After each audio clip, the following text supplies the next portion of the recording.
9월 27일 오늘 시장에서는 어떤 종목이 화두가 되었을까요? 정리하겠습니다. 첫 번째로는 보험주를 살펴보고 합니다. 장 초반부터 이들은 강했습니다. 현대해상 특히 지금 이 시각 현재 8% 넘는 상승으로 진행이 됩니다. DB손해보험, 메리츠화재, 5에서 7%대 강세고요. 정부가 건강보험 보장성 강화 대책의 후속 조치로 이 실손 보험료 조정안을 내놨는데 이게 생각했던 것보다 합리적이네, 이 정도면 나쁘지 않네? 라고들 판단했던 모양입니다. 한 증권사에서는 보험주 이제 비중 확대해볼 만하다라고 투자 의견을 제시하게 됐는데요. 보험주들 일제히 강한 모습 나타나고 있고요. 자, 계속해서 정유주 하나 보겠습니다. 이 정유 3사 오늘 다 강한데요. SOL이 4% 가까운 상승으로 진행이 됩니다. 요즘 정제 마진 강세를 보이고 있고 PX 스프레드 급등하고 있고 여러모로 실적이 잘 나올 만한 환경이 구축됐다는 평가입니다. 올해뿐만이 아니라 앞으로 3년간 정말 좋을 것이다. 라면서 SOL 눈여겨봐야 된다는 보고서가 있기도 했는데요. 13만 5,500원으로 전일 대비 5,000원 상승하고 있고요. 반면 안 좋은 쪽도 있죠. SK하이닉스는 또 이렇게 빠집니다. 2% 넘게 또 하락하고 있는 건데요. 3분기에는 사상 최대 실적을 또 한 번 깰 것으로 보이죠. 그런데 투자자들에게 이게 중요하지는 않는가 봅니다. 4분기가 되면 디램 가격이 하락 반전할 것이라는 전망들이 나오고 있고 또 잡음들이 굉장히 많았었잖아요. 이런 부분들에 좀 초점 맞춰지고 있는 것 같고 SK하이닉스, 삼성전자 낙폭 크지는 않지만 그래도 함께 내리막길을 걷고 있는 상황입니다. 2차 전지주들은 분위기가 좋습니다. 포스코 캠텍을 볼게요. 캠텍을 보여주세요. 상승률은 비슷할 것 같은데요.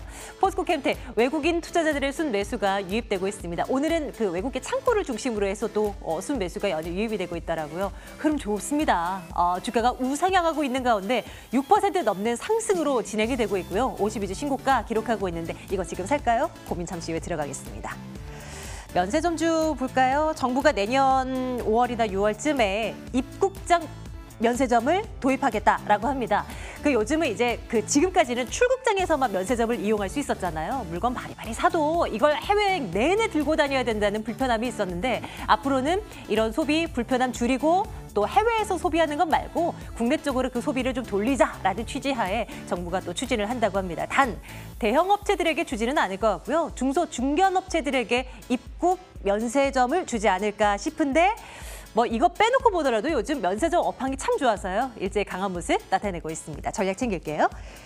한 달 전이라도 이걸 좀 샀었으면 좋았을까 하는 생각이 드는 대표적인 종목 LG유플러스입니다. 5% 넘는 상승으로 더 가요? 계속 가네요. 그만하면 됐겠거니 싶었는데 사실 이 시간을 통해서도 내일장 탑픽으로 참 많이 나왔었던 종목 가운데 하나입니다. 지금이라도 살까? 이것도 고민 좀 들어가겠습니다. 17,650원이고요. 2차 전지주 하나 더 보겠습니다. 삼성 SDI도 52주 신고가 또 기록하고 있습니다. 이게 작년 초에 10만 원 안 했었던 종목이거든요. 근데 지금 25만 9천 원까지 올라 있습니다. 이 종목에 대한 고민도 한번 들어가 보도록 하겠습니다. 자, 오늘 종목에 대한 분석은 라벨 인베스트먼트 송병주 전문가와 함께 말씀 나누겠습니다. 전문가님 어서 오세요. 네, 안녕하세요. 예, 연휴 잘 쉬고 오셨죠? 예, 잘 지냈습니다. 연휴가 쉬고 나서도 2차 전지주들의 상승세는 멈춤이 없습니다. 그렇죠. 오늘 일제히 강한 모습이고요. 네. 대장 먼저 보죠. 삼성 SDI 또 52주 신고가입니다. 네. 언제까지 갈까요? 좀 판단 좀 부탁드려요. 삼성 SDI가 언제까지 갈 것이냐 먼저 이제 말씀을 드리자면은 전 앞으로도 계속적으로 성장할 수 있는 가능성은 충분하다. 이렇게 좀 먼저 말씀을 드릴 수가 있겠는데 왜 지금 2차 전지나 좀 전기차 섹터 쪽으로 자금이 몰리느냐에 대해서 우리가 원인을 먼저 파악을 한다라고 하면은 일단 이 대표적인 성장 섹터라고 지금 꼽히고 있는 것이 바로 2차 전지라는 것이죠. 지금 우리가 시장에서 주도주 역할을 했었던 전기전자 업종이라던가 또는 MLCC 업종에서 이 차익 실현 매물들 나오고 또 이제 안 좋은 리포트들 계속 나오면서 그에 맞서서 거기서 빠져나온 자금들이 2차 전지 섹터, 성장 섹터로 자금이 몰려지고 있다. 이렇게 좀 보시면 좋을 것 같은데요. 사실 이 데이터로만 본다라고 하면은 우리나라가 전기차 쪽에서 보급률은 전 세계에서 최하위 수준이에요. 그렇게 높지는 않은 수준인데 왜 지금 성장을 하고 있냐라고 본다면은 미래에 반영될 수 있는 실적을 미리 주가가 땡겨지고 있다라는 부분들 볼 수가 있겠고 제가 이제 WTI 유가에 대한 가격 추이 차트를 좀 가져와 봤는데 차트를 네. 한번 보시면요. 지금 전기차 보급률을 왜 계속 늘리려고 하냐면은 국제유가는 앞으로도 계속적으로 증가할 겁니다. 오늘은 뭐 원유 재고가 좀 증가하면서 조정은 나왔습니다만은 국제유가가 올라가면서 거기에 따라서 우리가 실상생활에 쓰고 있는 뭐 휘발유라든가 또는 고급 휘발유는 벌써 2,000원대를 바라보고 있어요. 그만큼 우리가 가솔린 차량을 운행할 때 어느 정도 가격적인 부담을 느끼고 있고 디젤 차량 같은 경우에는 BMW 사태로 인해서 이 소비 심리가 상당히 많이 위축된 가운데 그나마 대안책으로 나온 것들이 바로 전기차이기 때문에 거기서 있어서 가장 중요한 종목이 바로 이 삼성 SDI가 아닌가 이렇게 설명을 좀 드릴 수가 있을 것 같아요. 그리고 이제 최근에 뭐 외형 성장뿐만 아니라 내실도 상당히 많이 다졌기 때문에 삼성 SDI나 LG 화학 같은 경우에는 하반기에도 지속적으로 고성장세를 이어나갈 수가 있기 때문에 저는 삼성 SDI 같은 경우는 계속적으로 좀 가져가시라는 전략 드리도록 하겠습니다. 그러면 이 삼성 SDI를 보유하신 분들이라면 당연히 계속 가셔야 하는 전략인 거고 그렇죠. 지금 들어가도 돼요? 그건 어떻게 생각하세요? 저는 뭐 일괄적으로 바로 들어가기에는 좀 위험성이 있다고 봐요. 오늘 52주 신고가를 경신했기 때문에 단기적인 주가 조정은 불가피한 상황이다. 하지만 지금 차트를 보시면은 박스권을 벗어난 지가 얼마 되지 않았습니다. 그만큼 앞으로 더 올라갈 수 있는 가능성이 높다라고 봤을 때 외국인들도 지속적으로 매수하고 있고 5일선을 터치했을 때는 우리가 분할로 접근한다라고 하면은 내년까지는 꾸준히 들고 가셔도 좋겠다. 이렇게 말씀드리도록 하겠습니다. 오늘 기준으로 5일선이 한 가격대가 얼마 정도예요? 25만 6천 원 정도가 됩니다. 25만 6천 원 정도 되면은 1차 접근을 하시고 그다음에 접근하신 거는 11선, 21선 이렇게 분할로 좀 나눠서 진입하시는 게 좋겠다라고 말씀드리겠습니다. 참 그동안 좋다 얘기가 많았는데 지금도 오늘 시점에서도 투자 의견은 당연히 좋아요 찍으면 되는 거죠? 네, 좋아요 드리도록 하겠습니다. 삼성 SDI 보유하신 분들을 일단 뭐 축하드려요. 뭐 다 이제 수익권이실 테니까요. 그렇죠. 예, 한번 앞으로도 놓치지 않고 봐야 할 한 종목 SDI 살펴봤고요. 이 종목도 비싼 시각일 것 같은데 혹시 이 전문가님과 LGU 플러스 내일장 탑픽으로 꼽아주셨던 그렇죠. 거예요? 그렇죠. 네, 맞습니다. 계속 잘 가요. 여전히 긍정적인 뷰 가지고 계신 거죠? 네, 그렇죠. 제가 이제 LGU 플러스를 통신주 중에서 가장 탑픽으로 몇 차례 좀 꼽아드렸기 때문에 저는 앞으로도 계속적으로 가져가시라고 좀 말씀드리고 싶어요. 이 LGU 플러스 같은 경우에는 오늘 신고가를 경신했다라는 부분들보다는 역사상 최고치를 기록을 했다는 부분에 우리가 좀 집중을 해야 될 것 같은데 LGU 플러스가 왜 가장 통신 3사 중에 상승세가 두드러지게 나타나고 있냐. 네. 이 원인을 좀 보면은 통신 3사 중에 실적 증가율이 가장 높은 기업이 바로 LGU 플러스입니다. 꼴찌 사실 그 가입자 수만 본다라고 하면 LGU 플러스가 무선 사업 쪽에서는 꼴찌였거든요. 맞아요. 근데 이제 이 꼴찌에서 안주하지 않고 새로 계속 이 컨텐츠들을 좀 만들고 이 경쟁사들에 비해서 새로운 컨텐츠들 예를 들어서 LGU 플러스 상품 중에서 야구를 좋아하시는 분들 상당히 많기 때문에 무제한으로 또 야구를 시청할 수 있는 그러한 서비스들도 만들었거든요. 이러한 부분들이 경쟁사들을 좀 꺾을 수 있을 만한 아이템들이었다라고 좀 평가를 해볼 수가 있을 것 같고 2위 업체 가장 애매했던 KT의 시가총액도 뛰어넘을 수가 있다라고 좀 보고 있어요. 오. 지금 KT랑 시가총액이 1,000억도 차이가 안 나거든요. 네. 예, 그렇기 때문에 2위까지는 탈환하기에는 가능하지 않겠느냐. 무선 사업 쪽뿐만 아니라 최근에 이제 유선 사업 쪽도 OTT 사업 쪽에서 계속 활발하게 좀 성장세를 이어나가고 있는 부분들이기 때문에 지속적으로 좀 가져가셔도 좋겠다 이렇게 말씀드리도록 하겠습니다. 진짜 예전에 통신주 하면 LGU 플러스가 매번 이제 그냥 막내, 꼴찌 이런 그렇죠. 타이틀을 뭐 벗을 수가 없었는데 요즘은 가장 앞서가고 있는 통신 3사 가운데 하나가 되어버렸습니다. 네. 당연히 투자 의견은 좋아요일 테고 네. 어느 구간까지 밟게 될까요? 지금 가격 전략이 좀 가능하겠습니까? 어떻게 내다보세요? 사실 이제 이것도 아까 삼성 SDS랑 유사하게 신고가이기 때문에 정확한 목표가를 선정하기보다는 네. 제가 한번 우려하는 부분들이 하나 있기 때문에 여기는 꼭 말씀을 드리고 싶어요. 지금 우리가 추석 연휴 때 중국 A주가 MSCI 지수에 신흥국 시장 지수의 편입이 비중이 좀 확대가 될 수 있다는 가능성이 제기가 됐거든요. 네. 지금까지 중국 A주의 비중이 5%였는데 조만간 20%, 즉 4배로 늘어난다고 하는데 지금 LGU 플러스 같은 경우에도 신흥국 시장 MSCI 신흥국 시장 지수에 편입이 되어 있는 종목이거든요. 그만큼 중국의 비중이 늘어나면 우리나라 시장의 비중이 축소가 될 수가 있기 때문에 LGU 플러스는 아주 장기적으로 보기보다는 네. 2만 원 정도 선에서 일부 차익 실현을 하시는 게 좋겠다 이렇게 말씀드리도록 하겠습니다. 지금 현재 가격이 어느 정도 있죠? 지금 오늘 같은 경우에는 18,000원을 도달하고 일부 네. 차익 실현 나오면서 17,650원에 안착이 됐는데요. 저는 뭐 단기 조정이 있겠지만 2만 원까지는 이번 연말까지 가능하다고 보고 있어요. 네, 네. 2만 원 정도 선에서는 일부 차익 실현을 하시고 주가가 어느 정도 다시 내려왔을 때 17,000원이나 18,000원대 다시 진입하시는 거를 좀 좋겠다 이렇게 말씀드리겠습니다. 그러면 이것도 이제 많이 오른 만큼 신규로 뭐 공격적으로 이제 진입하기에는 조금은 늦은 감이 있겠어요, 이제는? 그렇죠. 지금 진입하기에는 조금 위험성이 있다라고 봐요. 왜냐하면 제가 앞에서도 말씀드렸다시피 LG U+의 주가 상승을 이끌어냈던 거는 바로 MSCI와 그리고 외국인 자금이거든요. 네. 외국인 자금이 어느 정도 이 선제적으로 좀 빠져나갈 수 있다라는 가능성을 우리가 염두에 둔다라고 하면은 신규 편입은 조금 더 지켜보시고 하셔라 이렇게 말씀드리겠습니다. 그래도 또 생각해보면 통신주들이 또 올라가고 있는 이유 가운데 하나가 이제 5G에 대한 상용화, 또 그에 그렇죠. 대한 기대감 때문이잖아요. 그렇죠. 통신 장비주들 중에서도 혹시 눈여겨보시는 게 혹시 다 있을까요? 통신 장비주들도 이 통신주들 마찬가지로 상당히 많이 올랐어요. 뭐 대한강통신이라든가 솔리드 이 5G 관련주들 상당히 많이 올랐는데 저는 이제 그 중소형 통신 관련주들보다는 5G 관련주들보다는 차라리 이제 통신주들이 훨씬 좀 낫지 않을까. 왜냐하면은 밸류에이션 측면에서 봤을 때 벌써 미래에 반영될 실적을 미리 좀 땡겨온 종목들이 많거든요. 대한강통신도 그렇고요. 이 5G가 아직까지 상용화되지 않았음에도 불구하고 미리 많이 올랐기 때문에 여기에 있어서는 우리가 좀 보수적으로 보셔야 되겠다 말씀드리겠습니다. 참고하겠습니다. 네. 통신 3사에 조금 더 집중을 합니다. 이번에는 면세점주 한번 볼까요?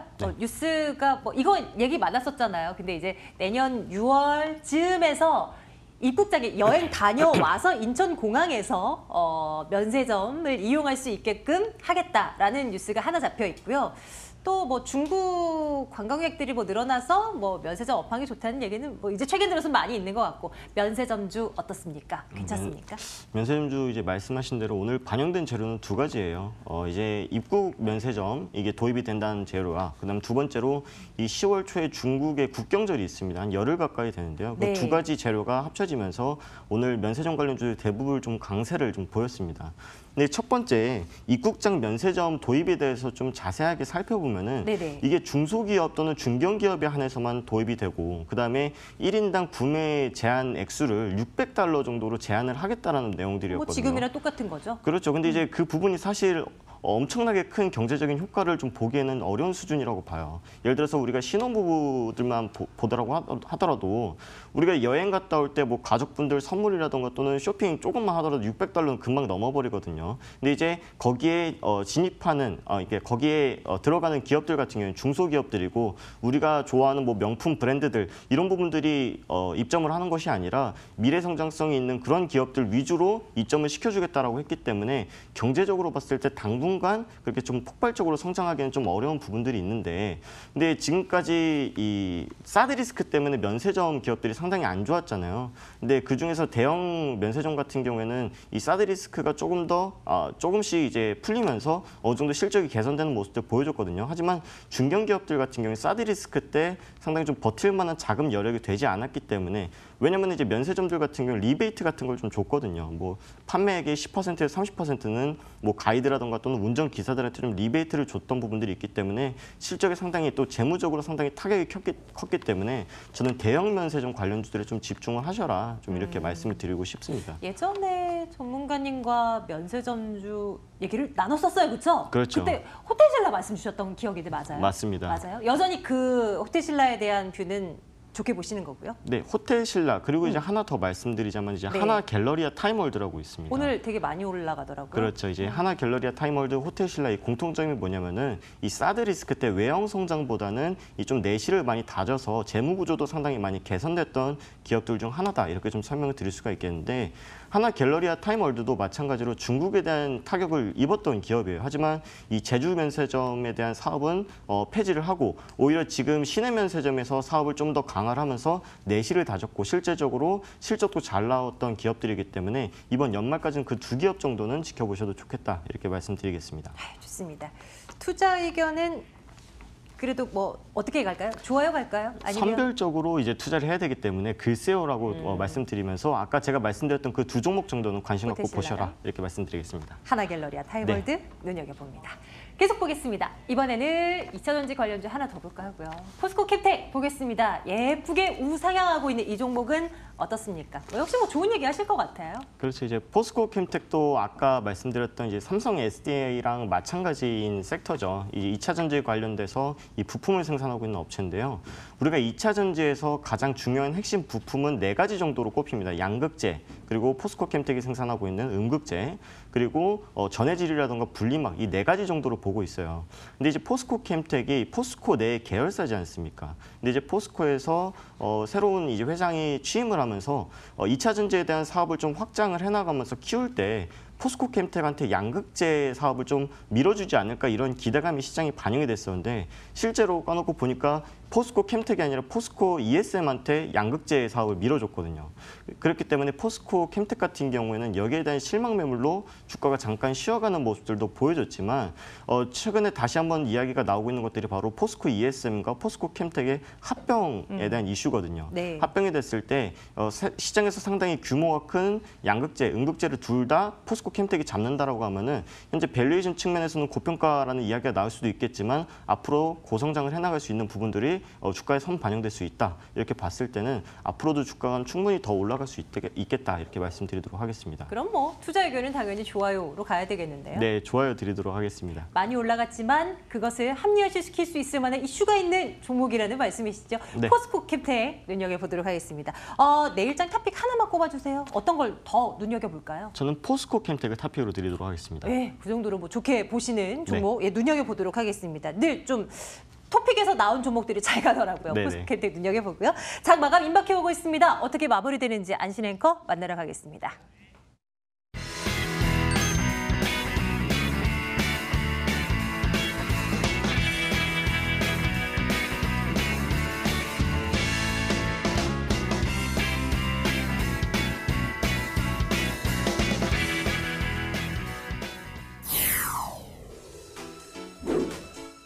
지난 연휴 기간 동안 미국이 금리 인상을 단행을 했습니다. 미국 금리 인상 우려에도 불구하고 양시장 나란히 상승하면서 흘러가고 있는데요. 지수가 코스피 같은 경우에 장중 한때 2,340선을 회복을 했습니다. 약 석 달 만이기도 했죠.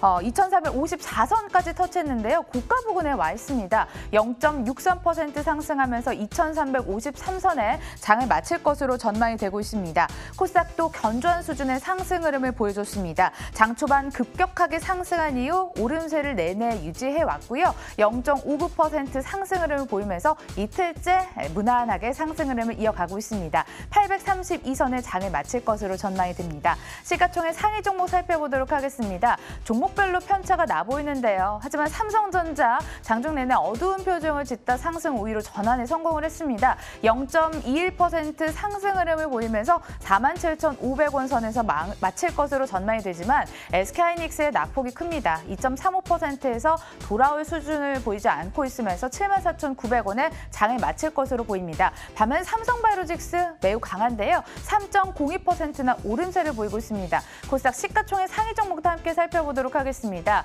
보시면요. CJ ENM을 제외하고 나머지 종목 전 종목에 또 빨간불이 켜져 있습니다. 셀트리온 헬스케어 방금 전 상승 우위 전환에 성공을 한 모습 0.43% 오르고 있고 포스코 켐텍의 6.70%의 뛰어오름세가 상당히 좋습니다. 76,400원에 마칠 것으로 전망됩니다. 호가 분위기 함께 돌아봤습니다.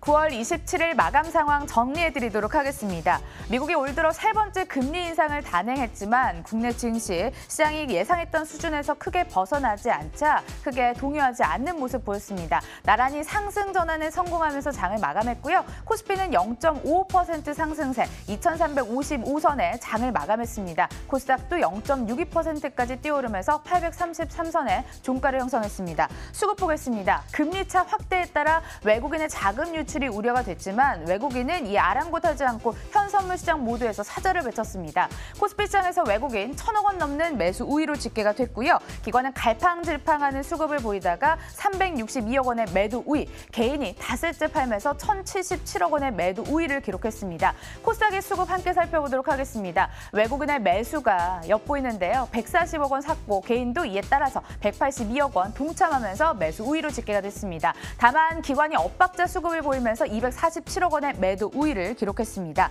시가총액 상위 종목 살펴보도록 하겠습니다. 반도체 가격 하락 우려의 대형 IT주 동반 하락세를 보이다 삼성전자 막판 들어 상승 우위에 전환에 성공을 하면서 장을 마쳤는데요. SK하이닉스 2.22% 결국 낙폭을 확대하지 못하면서 장을 마쳤습니다. 4분기 이후 디램 업황이 꺾일 것이라는 우려감이 주가에 반영된 것으로 풀이가 됐고 삼성바이오로직스 10거래 연속 상승 우위를 계속 이어가면서 어느덧 60만 원을 내다보고 있습니다. 코스닥 시가총액 상위 종목도 함께 살펴보도록 하겠습니다.